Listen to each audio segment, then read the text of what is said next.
Second time's the charm, or will we have to do this again? It's the CHGO White Sox postgame show.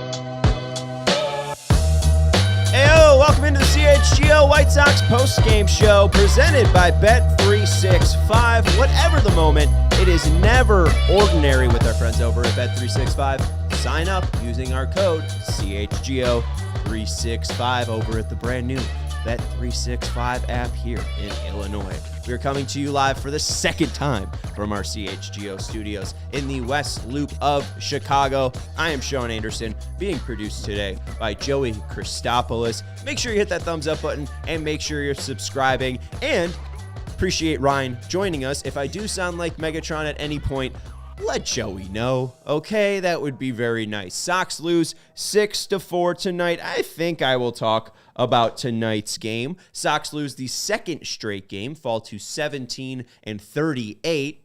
I say, hey, what's up? Hello. Got that out of my system. Sox lose the previous game, 2-1 in the ninth inning. It was a fairly disgusting game. We'll talk about how skinny Adrian Hauser looked. Hey, they're talking about all of this, what's it called? What's that drug? Ozempic talk. Just try the carnivore diet. Maybe you have to be a 6'5" major league pitcher for that to work. But hey, I know if you don't need Ozempic for diabetes reasons, you maybe try the carnivore diet, because Adrian Hauser, they couldn't stop talking about how skinny he looks on the broadcast. Hit that thumbs up button. Make sure you're subscribing to the CHGO Sports YouTube channel. We are mainly going to talk about Miguel Vargas in today's game. Sox took a 2-0 lead in the top of the first on a Miguel Vargas home run. Then in the bottom of the first, Sox gave up 2 home runs. Jonathan Cannon was giving up a lot of hits on the first pitch of an at-bat. It was home runs by Alonso, and then can't even remember the second person. Oh, Young, Jared Young. I forgot. Big night for Jared Young. Former Cub, former KBO head, and now he's back in Flushing. Hit a homer and a double. So yeah, big night for Jared Young. It was 4-2 for the Sox for a pretty long time, or 4-2 for the Mets for a pretty long time. Was then improved to 5-2 on a McNeil RBI sac fly. But then a big inning for your Chicago White Sox. It's a passed ball. Francisco Alvarez doesn't do his job. And I just know that because the name is catcher. He didn't catch the ball. Mydroth scores on a passed ball. Then Vargas hits an RBI double. There was a comment by somebody in the previous stream, and I missed that person because it was a very nice comment. They talked about how confident Miguel Vargas looked. And man, what a confident swing that was, because that was a slider that was low in the zone, and you wonder if Miguel Vargas now has a hole in his swing because they changed his stance back on April 23rd to attack high fastballs. Just wonder, will the lower part of the zone become a problem for him? Well, he just absolutely laced a double and pimped that double into the gap. Thought it was a home run and missed it by inches. I mean, hit the top of that yellow. It was a blue wall with a yellow line. So hits off the top of the yellow line. Was not a home run for the Sox. Not another home run for Vargas, but just another big night for Vargas on a low pitch in the zone. A very good reason, or a very big reason why the White Sox are fun bad. They're excited. I'm just happy about what you've seen from them. Apparently Sox Freak's pretty upset. Too bad Cannon got roughed up a bit. And what a waste of a great start yesterday. The Sox don't deserve to make MLB salary. They do. Oh, well. You know what? It ain't that great salary. They're not shelling out salary. Yeah, they're not shelling out trucks of dough for this team. So, I mean. Anyways, yeah, I mean, honestly, they could have spent more MLB salary. They could have found a closer. That'd be nice. Sox lose again 6-4. Great night by Miguel Vargas. Cannon did have a bad first inning, but 5 2/3, 9 hits, 5 earned runs, 1 walk, 4 Ks. He was able to settle in later on in the game. I would like to see some more four-seam fastballs from him, but that's besides the point. We did see a Luis Robert Jr. pinch hit for Josh Rojas, and he swung at 3 pitches and missed all of them. So that was a nice job by Luis Robert Jr., but no magic for the Sox. Again, they lose 6-4. Let's talk about Miguel Vargas, because he is the thing that matters on the Chicago White Sox. Shout out to Brian Marshall, who jumped into my Twitter ramblings about how I'm falling in love with Miguel Vargas to say, hey, does that Eric Fetty trade look any different? And I think when you are grading trades, I think I gave it a B-. Maybe I gave it a C+. I was more sour on it, so if I gave it a C+, I wouldn't be surprised by that. So I gave it a B- to C+. Not trying to rewrite history. I just don't remember history. B- on the Fetty trade. It's mainly for those trades, how do they do in the moment? Because yes, the Sammy Sosa for George Bell. Joey, you're old, right? Is that who they traded Sammy Sosa for? That's the deal. Cubs? Okay, right. Like, Sammy Sosa can look much different 6 years after they trade him to the north side, but that's mainly because something changed in his diet, right? He also went on the carnivore diet. Well, but he got bigger. In its essence, though, diet, Joey. But how did Sammy Sosa get so much bigger? You know what? Sometimes when you dedicate yourself to the craft, and when I say craft, I mean fiber and other things. But block John Kernan. Bro, the White Sox catcher is actually terrible. Queso, that's his name. You're a bum. Get out of here. Block, bum. You don't talk bad about Edgar Caro. Bum. Out of here. Just had a bad night. But anyways, the Vargas Kopech thing was again the George Bell and Sammy Sosa was trading for the present when you give up a little bit of the future, and the White Sox hopefully are going to get a chance to take advantage of some of that future with that deal. Yeah, maybe Miguel Vargas changed his diet. They said he gained 20 pounds, so maybe this was his Sammy Sosa moment. But again, a lot of roasted chickens. A lot of chickens. If you're looking back at the Fetty trade on why it was a B-, maybe I was overvaluing Eric Fetty. You look back at his offseason, and he was bid on by the Mets, but the Sox were able to outbid him. That's why he ends up going to the Sox. I think I possibly overvalued Fetty for sure.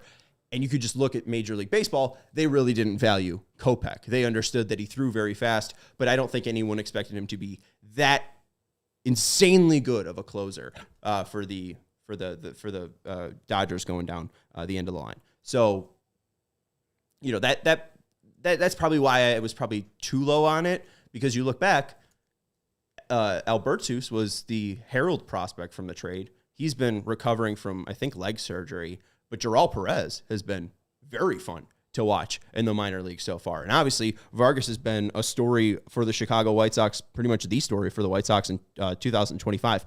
Past 29 games before tonight, 121 plate appearances, 34 hits, 8 doubles, 7 home runs, 17 RBIs, a .312 average, .372 on base percentage, a .578 slugging percentage. He's got a double and a home run to add on to that total. Just phenomenal stuff from Miguel Vargas. Ever since that swing change 29 games ago, now 30 games ago, he has just been absolutely electric.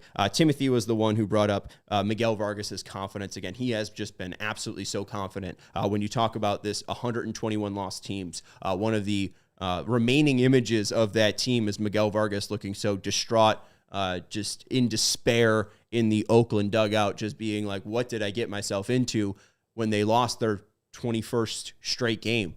And if you showed me Miguel Vargas hitting that double in the 7th, 8th, whenever that was, I think it's 7th if my memory is correct, I wouldn't think that's the same player. Like, I just would have thought that MLB The Show 2025 is just really, really good with its graphics. And maybe it is. Maybe this is all a dream. Maybe this is the Truman Show. Maybe someone's freaking me out or psyching me out, because the White Sox seemingly have fixed a hitter. And we're going to talk about another hitter that, fingers crossed, they have hopefully fixed in Colson Montgomery, another former top 100 prospect that they've had to swing adjust. But I think that this is something to be excited about. Ryan asks, is this something that you can see Vargas keeping up all season long? This is something the White Sox are going to be committed to all season long. I don't know if he's going to be this good. I mean, he is honestly like a top 10 player in the past 30 games in Major League Baseball. I don't know if he's going to be that good. I don't want to say top 10 third baseman in all of baseball, because then that gives me Yohan Moncada flashbacks. Well, also tough because now he's playing first base. Is he? Which maybe is a topic for another time. Center field? Oh, God. The Angels are a mess. We could talk about the Angels, too. Chucky Robinson, I think, is on that major league team. Apparently, he had a locker. Chucky Robinson's there. You have Oscar Colas there. We'll get to the Angels in a second. But I really do think that they're committed to Vargas. And going back to Timothy, saying what's a realistic line for Vargas at the end of the year, my bold prediction this year was that Vargas was going to lead the team in home runs. You asked me on April 22nd before the swing change, I was out on Miguel Vargas. I didn't see anything that was to talk about with him. He gained the 20 pounds, but you really didn't see it. You didn't see that confidence. And I was like, why did I pick this guy to be the home run leader? And ever since that swing change, he does have a ton more confidence. He's attacking pitches up there. He is just destroying everything to the pull side. You see why the kid was a top 100 prospect. You see why that PS5 was at one point $600. And now it's marked down $40 because the box is open. Like, it's the good and the bad of Miguel Vargas is very, very clear. It's been a long journey to get this excited about this player. So I don't want this to be lost. The Fetty trade was the Fetty trade. Leave that in the past because Miguel Vargas becoming this player is a White Sox story. It's not a Fetty trade, if I hope that makes sense. This is not a part of the Fetty trade. When you mentioned this in July, we never could have thought this is how we get to Miguel Vargas becoming Cuban Mike Schmidt. So with our preseason predictions at allchgo.com, our website, great place to go to and check out great information. What's that? Yeah, of course. Do you remember what your number was? Because I also picked Miguel Vargas for home runs. I think I landed on 23. Do you have the number? Do you have it pulled up? I could pull it up for you. I was just trying to remember if you remember. Because I'm saying we might have a fun little competition now heading into the summer. Because I think Miguel Vargas is going to get to the low 20s, and I think he's going to lead the team in home runs. I would put a Price is Right number on it, but I guguess we could just go chat. We are kind of Bob Barker and producers, so we are allowed to have that information. I don't know. Go find that, please. Yeah, give me a second. I'll find it. That'd be nice to have it. There it is. White Sox predictions. I don't remember. I just remember that he was going to be the home run leader. Joey Christopoulos, Miguel Vargas with 23. Pat Norton with Andrew Benintendi having 26.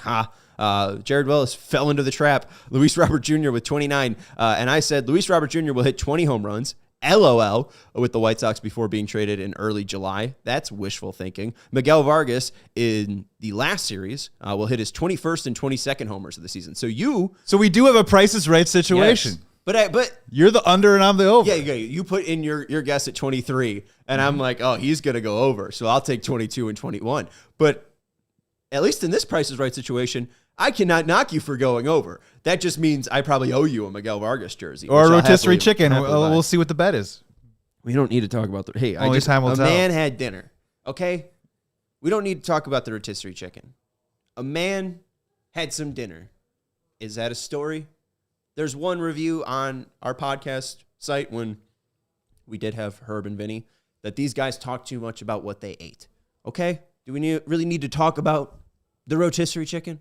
The elephant in the room if it was put on a spindle? No, we don't. You can hit that thumbs up button. That'd be nice. Let me know your thoughts on Miguel Vargas. Joey will be able to bring him up on the chat. We're going to talk about Colson Montgomery and when he gets called up because you've brought up a plenty amount of times. Why is Miguel Vargas playing first base? It'd be very great for him to just be a third baseman. He seems pretty comfortable at third. I know that the outs above average and maybe the defensive metrics haven't been so nice to Miguel Vargas, but there have been also some really nice plays that he's made at third base. I would just want him to be more and more confident at that position. Tim's asking, who do I think will be the White Sox All-Star? I think it's possibly either Shane Smith or Miguel Vargas. At this point, those are the two clear guys that are going to be, I think, in contention. If Robert Chase Mydroth, dark horse, no good walk rate. I don't think so. Okay. Not at second base. That's too heavy of a position. But I think Robert's the only one that you could possibly talk to. If he had an insane June, an absolutely insane June, he's leading Major League Baseball in stolen bases. I think he's at 5 homers. So let's say he has 10 homers. If he has 15 homers and 25 stolen bags, I think going to leave a guy like that off the All-Star game. I know it's not looking good right now for Luis Robert Jr., but it's just 1 month I mean, look at how good Andrew Benintendi's second half of 2024 was. Like, we got really excited about that guy. I think that Vargas has a potential because third base is iffy in the AL. I mean, there's Bregman, but Bregman's hurt. You brought that up, right? Bregman's the same quad that he hurt last year, so they're shutting him down. He's not in the All-Star game. So not happening. I think it could be Miguel Vargas at this point. I mean, when will he not hit a home run?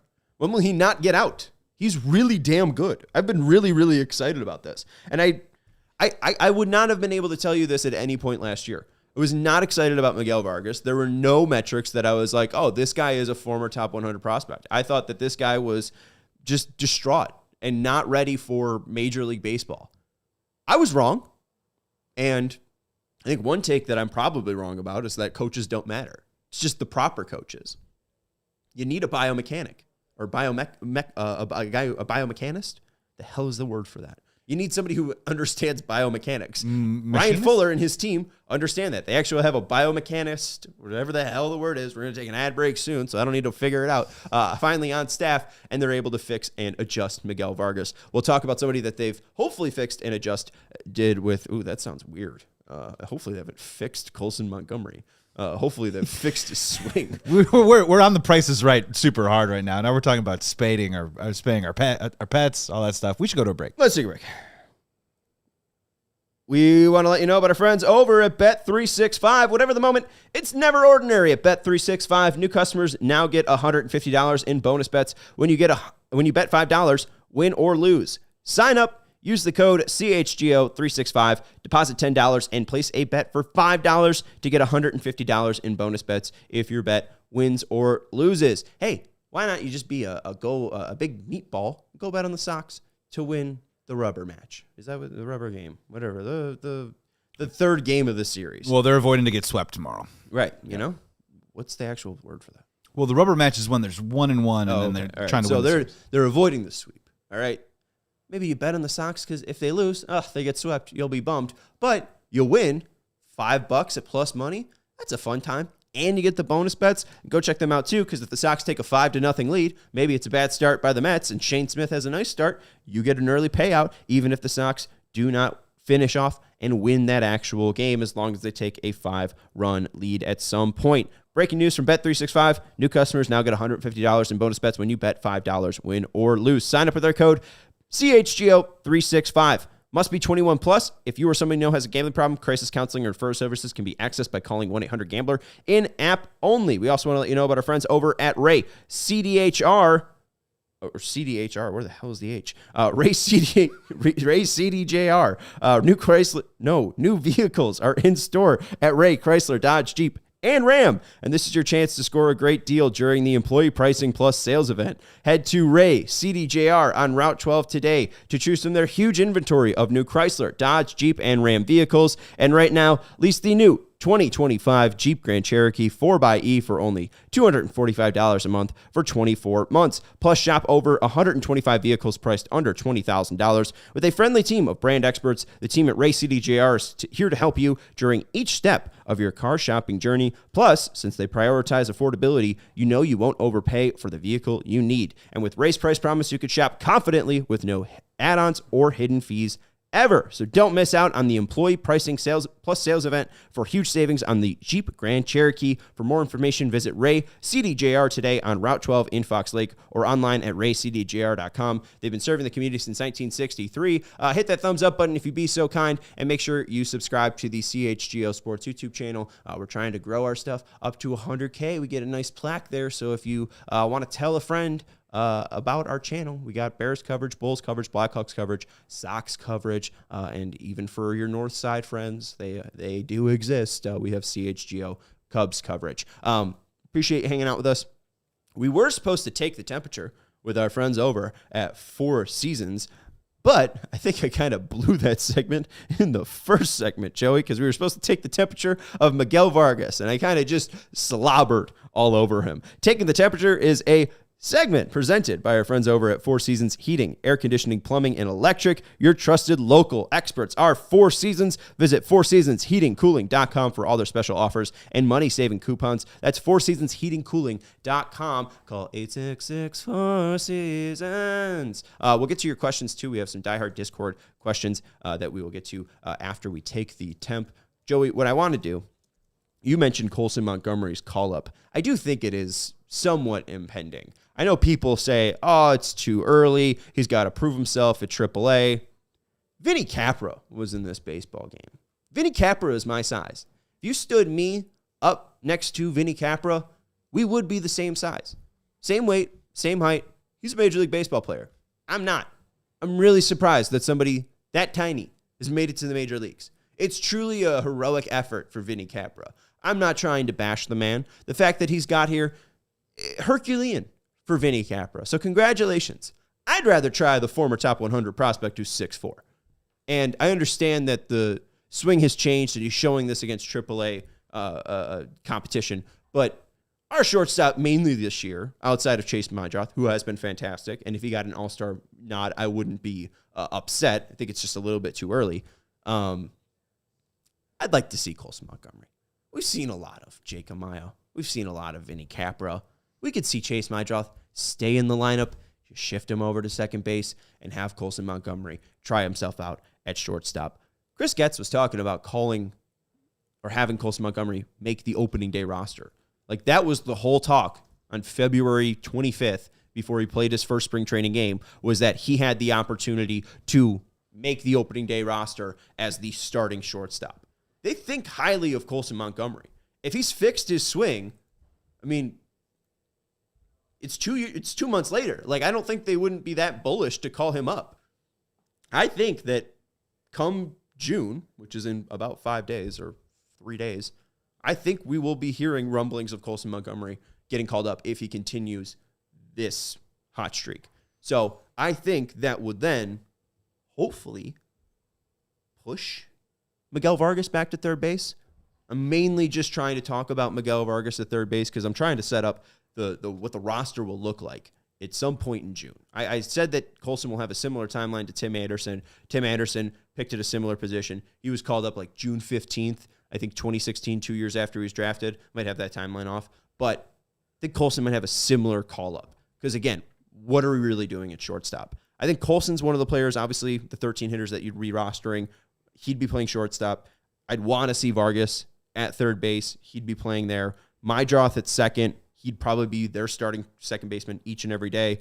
Corey Lee has been activated. We'll talk about Matt Tice being traded in a second, but it's now Caro and Lee, not Queso, like that rude person said. If you're gonna be like that, we're gonna take the temp. We're gonna boot you out. Do the Google before you press post on the comment. Also, he hasn't sucked. No, he's a good player. That's the other thing. Like, just first of all, don't be a rude racist jerk and just say Queso because he's Hispanic. But also just like, why are we making fun of the rookie who's been like the one of the 3 watchable players or 4 watchable players in this godforsaken team? Well, that's the thing is, so he's my new, like, I am the mother dog. This is my brand new puppy. I will protect Edgar Caro.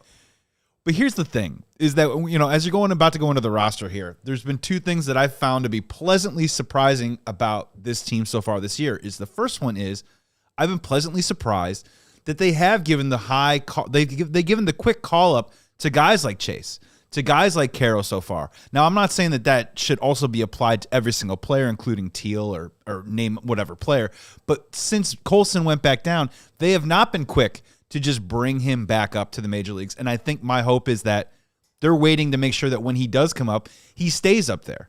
Right. So my question maybe for you is that if he's swinging the bat well now, no one can take that away from him. What do you think they're maybe waiting for? Is it maybe 40 more at-bats? Is it 50 more at-bats? There's just a little bit more time to have that swing kick in? Because I think once he comes up, I think they want him to stay. I mean, they gave so much run to Vinny Capra. I mean, Vinny Capra, I think, has played 2 actual games. And they gave no run to Tim Elko. So, I mean, I get that. But one's Tim Elko, who's not a top 30 prospect within their own organization, according to Jared Willis. He put that in his article a couple of weeks ago. Like, I'm not making that up. And Colson Montgomery is, like, probably a top 5 guy. Like, it's completely different. Like, they'll be committed to Colson Montgomery. I don't think they'll care if he's terrible. everyone they've put at shortstop besides Mydroth has been terrible. The White Sox have a terrible shortstop. Let's take the temperature. Oh, yeah, that seems about right. We walked out.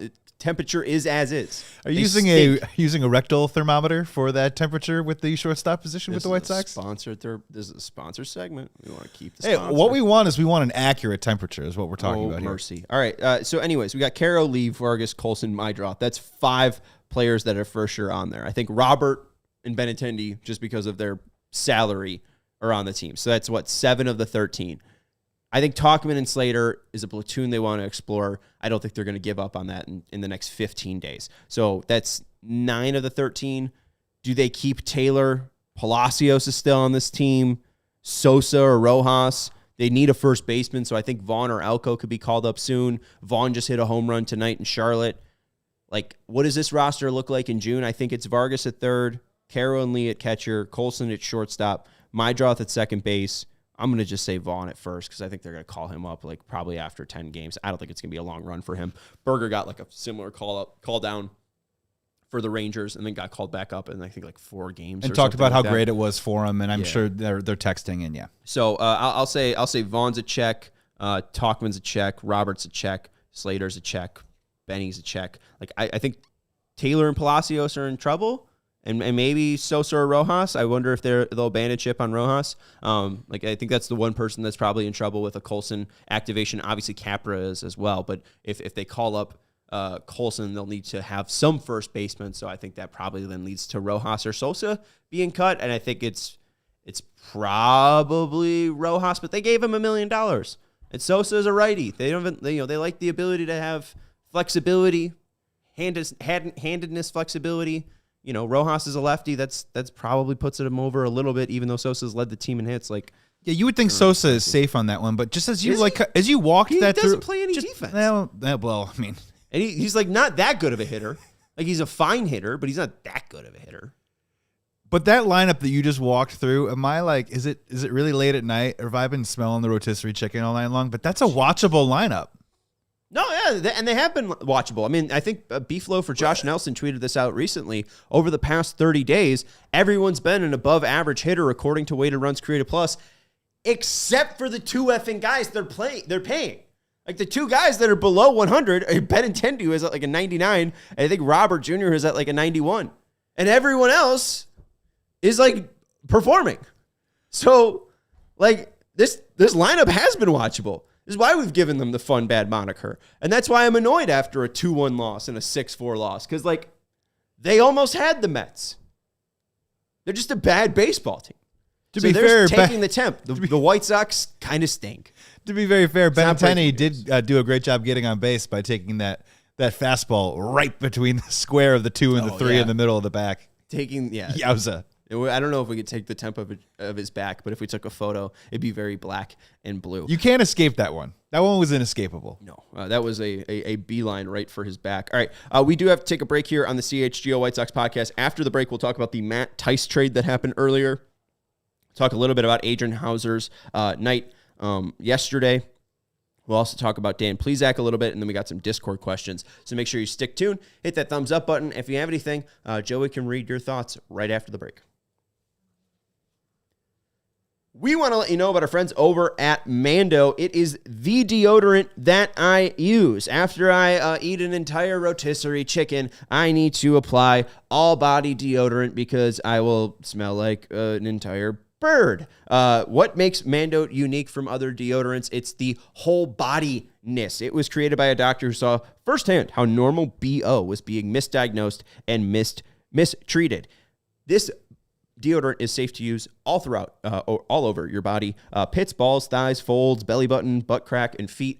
You can use it everywhere, folks. And my favorite part, too, is the cream deodorant. I was always a stick person, right? Who doesn't remember buying a speed stick because A-Rod was a spokesperson? I do. I thought that I shouldn't talk about an advertiser, but I'm talking about how bad their product is, so maybe that's fine. I just thought how cool their stick was, and they gave me a rash. This doesn't give me a rash. Those competitors giving you those rashes. Sensitive skin, and I love the bourbon leather cream deodorant that I've been rocking. I love the Mount Fuji scent. I love the Pro Sport scent. It is truly the best deodorant out there. I tried some natural deodorants as well. Those also just ended up, not working with my body. So far, so good. Mando's been a sponsor for over a year. I absolutely love what they sent us, and this is a product that, once a month or whenever I need deodorant, I'm buying at Target. So go check this product out. It's at stores near you. Mando Starter Pack is perfect for new customers. It comes with a solid stick deodorant, cream tube deodorant, 2 free products of your choice like the mini body wash and deodorant wipes, and free shipping. And as a special offer for listeners, new customers get $5 off the starter pack with our exclusive code. That equates to 40% off your starter pack. Use code CHGO at shopmando.com. That's SHOPMANDO.com. Please support our show and tell them we sent you. Smell fresher, stay drier, and boost your confidence from head to toe with Mando. We also want to let you know about our friends over at Lucy. Level up your nicotine routine with our friends over at Lucy. Head over to their site, lucy.co, and you can check out their brand new product, Breakers. It's, again, leveling up your nicotine routine. Their nicotine pouches with a hydrating capsule in size. They have nicotine strengths of 4 milligrams and 8 milligrams, and they have some lovely flavors for you to try. You could try the apple ice, the mango, the mint, the berry citrus, the espresso, the apple cider, or you could just be bold and fun and try all of their flavors and, really treat yourself and see which flavor you like. And then you could just go re-up with our friends over at Lucy. Go to lucy.co/CHGO and use promo code CHGO 2025 to get 20% off your first order. Lucy has a 30-day refund policy if you change your mind. Again, that's lucy.co. Use code CHGO 2025 to get 20% off your order. Lucy products are only for adults of legal age, and every age is order verified. Warning, this product contains nicotine. Nicotine is an addictive chemical. I guess I don't need my pen, so I'm not going to pick it up. I'll hit that thumbs up button. I thought you needed a pen. Shirk?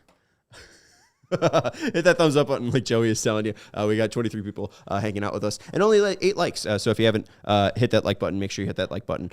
We did have Corey Lee activated off the IL. Matt Tice was traded to Tampa Bay. The White Sox acquired Drew Baker. Drew Baker was a 4th-round pick in 2021. He was out of Texas Tech. I didn't check, but I'm pretty sure he was a teammate of Dart Martin. So there you go. The longevity or the lineage of Davis Martin teammates on the White Sox continues. Him, Caleb Freeman. Now you got Drew Baker. Baker, high OBP guy, okay speed, pretty decent fielder. He did have some pop, but kind of has lost his pop. Only has 1 homer in the past 2 seasons. Didn't have a homer in 2024 at all at the AA level. Was promoted to AAA. Has been hurt this year, so you don't have a full sample so far through 2025. But in 2023, I think he had 14 home runs at the AA level, had a pretty high on-base percentage as well. So an interesting prospect. I think they probably, if they're acquiring a hitter, they like his ability to, determine what is a strike and what's not a strike. They talked about Ryan Fuller. His 3 pinnacles are swing decisions, so you would assume with his high OBP that Drew Baker has good swing decisions, and the context seems to be there, just doesn't seem to be having any impact. And if you're looking at the 3 candidates, he makes 2 of the 3. So maybe they think they can add more weight to Drew Baker, and maybe he can have some pop. But it's mainly a Duke Ellis type, but not with that next level speed. I think this year he had 1 stolen base and 3 caught stealing, so I don't even know how good of a base stealer he is. It's nothing super interesting. If I'm being honest, I think I saw some people bemoan that it wasn't a bullpen arm. And I don't hate that thought. There's no real bullpen arm that really gets me truly excited in the White Sox system. I think Addison Coffey and Peyton Paulette are knocking on Chicago's door. But I don't think that is even that soon. Paulette was just called up to Charlotte from Birmingham. So that still probably is like a month away or so, or 2 months away. I think they need some interesting arm in the bullpen or someone that they could call up possibly. So maybe that's the one gripe I do have with this trade. Tice was acquired for cash, so this wasn't just a sign for 1 year and let's see what he does. They had control for Tice for 2 years after this. They just like the fact that I think Corey Lee's got elite pop time, a pretty decent arm, he's only 25. He's shown some power as well. So if they're thinking, who do we have control over longer? It is Lee. He is younger. And I think, with the acquisition of Walter McKinven, the defensive coordinator, I think is his actual position right now, I think they think that they'll probably be able to do a lot more with Lee. And then he might also be able to be a decent hitter. But the one thing, too, is, he has options, and you have Teal and Caro in the system. So, it kind of feels like Corey Lee at some point is just going to be destined for AAA. But maybe they try to make the most out of Corey Lee's situation and bolster his trade value for the point when you do call up Kyle Teal, which I don't think will be until 2026 at this point. That was my question for you, because we all know that now that Tice is off the roster, if Corey Lee were to get hurt again or if Caro gets banged up or whatever, that's what we're going to see in the chat. We are going to see bring up Kyle Teal now. Why don't they bring up Kyle Teal? Where is Kyle Teal? So if you can maybe address that topic now for the people watching with the White Sox, our CHGO White Sox fans here, if one of those catches were to go down, would you put your money on them maybe going to somebody else and letting Teal continue his progression in the minors, or do you see him getting called up just based on the opportunity of need? I don't know, Joe. You kind of stumped me with that one because we have seen them be aggressive with call-ups. We saw Corey Lee go down the first time, and that's when Caro was activated. I don't think Lee is that close, and I know that his performance in Charlotte's been very good. I'm just thinking or trying to read tea leaves. It doesn't seem like they're looking to have Kyle Teal on this roster right now because what they're allowing both Edgar Caro and Kyle Teal to do is have full reps of being a starting catcher every or mostly every single day. So, I would say to White Sox fans, it's not that important to them. Yeah, I would say temper your expectation if you're a White Sox fan. If, God forbid, I'm not rooting for injury, but it's a long season. If one of those guys was to have to go down again, I wouldn't. Different. I think if Caro went down, I could see them calling up Kyle Teal. Really? Okay. If he was out for the season, yeah, why not? Yeah, okay. Why not? If Caro's just not going to be playing, you have major league reps. He's got like an 18-game hitting streak or something stupid. No, he's performing well in the minor leagues. There's no rush to bring him up. If there were starting opportunities every day for Kyle Teal at catcher, I think they would have already called him up. There's just not. So I think they're trying to possibly maybe just get Kyle as comfortable behind the plate as possible, and then maybe they even flex him to first base. I wouldn't even doubt them trading Caro or something. Right, and honestly, them trading Tice. This is a showcase for Caro. I think they like Teal more than Caro, if we're being honest, just because I think Teal has actual major league power. We haven't really seen the power from Caro just yet. I think this is more like, do you really need two elite catchers on your roster? I think you can get a pretty nice price if you look to trade Caro. So, no, 100%. You trade Tice now because obviously the going's good. He's healthy. He was hitting decently enough where someone would be interested in him. I get all that, but it also kind of signals they have a comfort level. Walking into the season, we all knew they had depth at the catcher position, but they're showing that they do have a comfort level that they're willing to move off a veteran catcher, and maybe it's because they do feel like Teal could possibly be up at some point if the situation arose. No. Well, no, I don't. If the situation arose, sure, but the reason they're getting rid of the veteran catcher is because they like Lee more. Yeah, no, they feel comfortable about the depth. Lee is a starting major league catcher, so I think that, or at least a backup major league catcher, they can't have that guy in AAA. So it's more just the issue of you have to pick between Lee, or you have to pick between Lee or Tice. It's not really anything to do, I think, with Teal at all, because this offseason, Corey Lee, if they just want to keep both Teal and Caro, could easily just be off the team. I mean, maybe this is just a showcase for Corey Lee. I don't think this really, the trading of Tice has much to say in Teal outside of he's a top prospect. He was a top prospect before, Tice or anything like that. So, yeah. We do have some questions from our diehard Discord. If you do want to become a diehard, you could chat with us throughout the game and scream about Miguel Vargas. We'd love to have everyone join us, so make sure you scan that QR code. I think we do also have a promotion going on, and I think I was supposed to bring it up at the start of the show. So Joey, we screwed up. Flash sale, are you saying? Will's going to be mad at us. It's it goes live tomorrow. Okay. Wait, in 2 hours? Is that what you're saying? It goes live tomorrow in, I think, 2 hours. Okay. So that's kind of. What we would say is that we have a post-game show tomorrow. You're going to scan a QR there you go. You're going to scan a QR code tomorrow. Big announcement tomorrow. Big announcement tomorrow. We're going to get you a deal tomorrow. All right? We talked about the deal already. All right? So my bad, Will. I should probably read those a little bit more in-depthly. Anyways, NATO says there are 3 teams trying to tie or break the 2024 White Sox loss record, and the Dodgers are spending money like they are only playing a video game. With the CBA ending after next season, what could/should the MLB and MLBPA do to create more parity? My suggestion is to replace the poor billionaires with rich billionaires. Nate O, I really do appreciate that. I do think that's a good idea.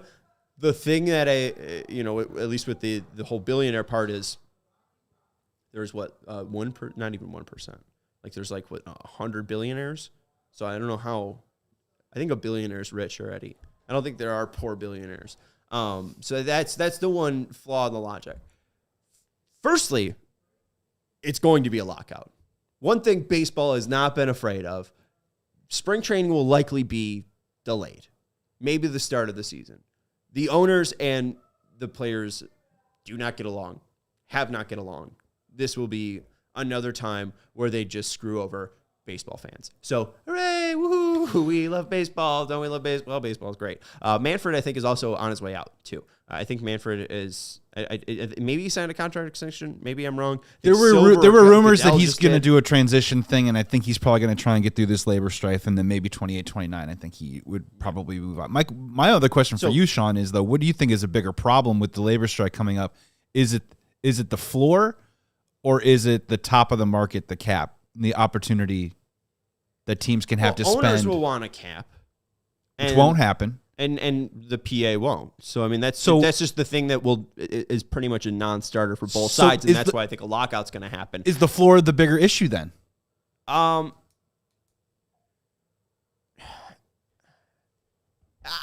would say yes, because I want billionaires to spend their money. And I would love to see Jerry Reinsdorf spend more than $65 million on a team, and maybe just add a couple bullpen pieces. Could we be so lucky? But I don't know. I think the biggest issue is not the Dodgers going out and spending. I mean, that's more of a TV money deal issue. So I would rather see a floor, but I think at the end of the day, you're not going to see anything. I think what you might see is maybe a boost of draft picks. Like maybe there is more with that. Maybe we see an international draft, so the Dodgers aren't able to sign like a Roki Sasaki that easily. Yeah, some sort of maybe clarity in regards to the deferments. I think that could possibly be something they can go after. I agree with you. For the teams that don't want to spend money, I don't mind though, because I mean, again, they have the money. I don't either, but I think that there is a version of clarity that I think all Major League Baseball teams probably would like to have in regards of how that could even possibly be a specter of a possibility for that to work for them. It works for the Dodgers because they own, as we said, their own network and things like that. But it's not like it's not like the Arizona Diamondbacks can necessarily get into that business. And now that the pies are all split up with all these different streaming entities, they're all upset that they're not pulling from the same pie. The secret is, though, they all get the same revenue sharing. So they're still making millions of dollars, and those teams with the $70 to $80 million payrolls are still making a nice, pretty little penny and not putting in their fair share. No, and I mean, I would love for Bob Nutting to be removed from Major League Baseball altogether. I don't know if I'm suggesting more revenue sharing exactly. I think there is going to be some need of help because there is a huge disparity between the LA markets, New York markets, and then, I mean, just even the third largest market in Chicago. I think that's more of an ownership problem. I'm not going to say that, again, Jerry Reinsdorf and Tom Ricketts don't have the money to compete with Steve Cohen, and I don't know who owns the Dodgers. It's just multiple people, just a kind of corporation now at this point. But we've always mentioned with Jerry Reinsdorf, I mean, the issue is him paying players. I mean, he strikes in 1994 and then is like, ha, ha, ha, ha, just made you go through that whole strike. I'm going to flex my financial money and give out the biggest contract ever. It's like, oh, great. That's awesome. And then still, you never even gotten a contract above $100 million for a free agent. So where did I even go from here? Like, I think there is just some disparity there because, like, when you're not a New York or LA team, that fall off is huge. I mean, look at the Angels. The Angels spend. I mean, my lifetime, it's them signing C.J. Wilson.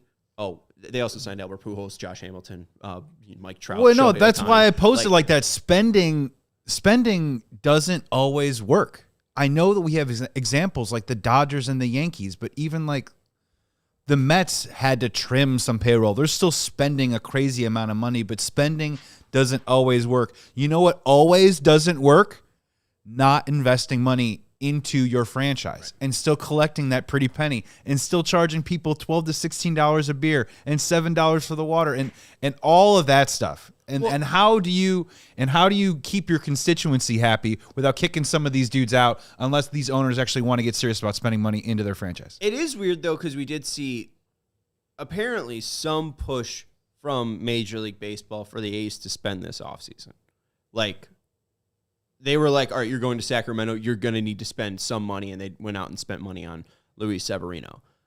They've never really done that, though, to Milwaukee or Tampa, who's also just completely kind of been against signing big free agents. I think that Nate brings up a point that good baseball operations equals wins. It's not really about the money that you spend. It's how quality of a money that you spend. Well, I mean, this might be the best White Sox team in the past 2 years. And they've spent the less money on this team than ever before. And it's mainly because of the baseball operations. So I think that, again, it's going to be a long lockout, just like Nate mentioned, because players don't want to cap because then that caps the money that they make. Every player is going to say that they love Juan Soto and the contract that he got. Why? Because he just got $765 million. Like, will there be a billionaire baseball player? Probably not soon, but Ohtani will be. But like an actual $1 billion contract, probably not. But why would you ever write that out of the possibility? Bobby Witt the third. Yeah, Bobby Witt Jr. So, yeah, I mean, even the Marlins, too, Ryan brings up. Like, there's a ton of teams that are offenders. So I'm surprised that Major League Baseball hasn't had more talks for these teams to spend more. But I don't know. I guess I would want a floor, but then teams are just going to spend to the floor, and that's going to be it. Right, and they'll spend, honestly, dumb money on bad assets. And I'm not necessarily advocating for that, but they do have to ask and contemplate a certain question where we see tanking in the NBA all the time. You don't quite see it in the NFL quite as much, but you do also see it a little bit in the NHL. With baseball, this is a White Sox show. We are coming off a season where the White Sox tied the record for losses, and now the Colorado Rockies are looking to blow that possibly out of the water. Not saying it will happen or not, but to have that back-to-back years, it's a bad look for the league. Yeah, can't get around it. Can't get around it. And if you look at the payroll and you look at it, you say to themselves, well, they didn't spend that $30 or $40 million that maybe would have gotten them to those 68, 70 wins that owners don't care about, that maybe fans do care about a little bit more. But the game definitely at least cares a little bit more about that version of competition. And I don't hate the idea of purging owners, because you look at the two teams, I think those are some of the longest owning, like actual owners, are Reinsdorf and the Rockies. Because I think Monfort's owned that team since its conception. I could be wrong about that. And then, I mean, obviously the Steinbrenners have owned the Yankees forever, but I mean, George died, like the 2010s or something like that. So that, I mean, his kid hasn't been in charge for a decent long amount of time. So maybe it is just purging some of the older owners. I'm not sure. We do have to get to one other question. Thank you to Ashley Page, who asked my non-serious question is, how many bags of balls will Getz get for Robert? Thoughts on Robert holding the base stealing lead? Again, I think that it could possibly lead to an all-star bid. If he got hot, I mean, this guy could have 15 homers and 25 plus stolen bases at the deadline or at the all-star break. Like, and he almost won a home run derby like 2 years ago. Like, how would you not put him in the all-star game? I think it could be like a very, very forgetful thing that Robert had that bad of a start. If he's able to have a really, really good June and a really, really good July, there is absolutely a GM that will talk himself into trading for Luis Robert Jr. Now we got to see it. And today what we saw was terrible. And what we saw on Monday, again, another terrible actual hitting output from him. But how does he get hurt? He makes a great effort going to left center field on a diving sliding play that he actually overslides. So the fact that he's able to have that much rain and then actually overslide it is pretty impressive to even be in a position to make that play and then actually be like over the position. Like, how did he even get to that point and past that point before that ball landed? So, like, I know Robert has looked very, very bad. If you have eyes, you'd puke from Luis Robert Jr.'s play in 2025, but the defense and the stealing have been very, very impressive. So I think if he shows any pop, any signs of life, I think it could be very easy for teams to talk themselves into it. Because if he has a Miguel Vargas 30-game run, I mean, I'm ready to buy a Vargas jersey. Real quick as it stands today, just sitting here, if and when Luis Robert Jr. gets traded, over under 1.5 top 12 prospects back in the deal. Of a team's top 10. Correct. Top 12. I'll say it's at 12. Over. Yep. I mean, he's Luis Robert Jr. Still, yeah, we're still there. No, I'm with you. If he is traded, they will get 2 top 10 prospects from a team. I don't really blink at that. I think they'll get at least 1 top 5 and 1 top 10. Anyways, that's going to do it for the CHGO White Sox podcast. I will be back tomorrow. The White Sox take on the Mets. That game has been moved from 6:40 to a 12 p.m. Central start. I will be here. Joey will be here after that game wraps up. Make sure you hit that thumbs up button. Make sure you're subscribing to the CHGO Sports YouTube channel. Sox lose 6-4. We appreciate you hanging out with us, and we appreciate you sticking with us after our technical difficulties. But we will be back tomorrow. Love you. Goodbye. We all silly like the mayor.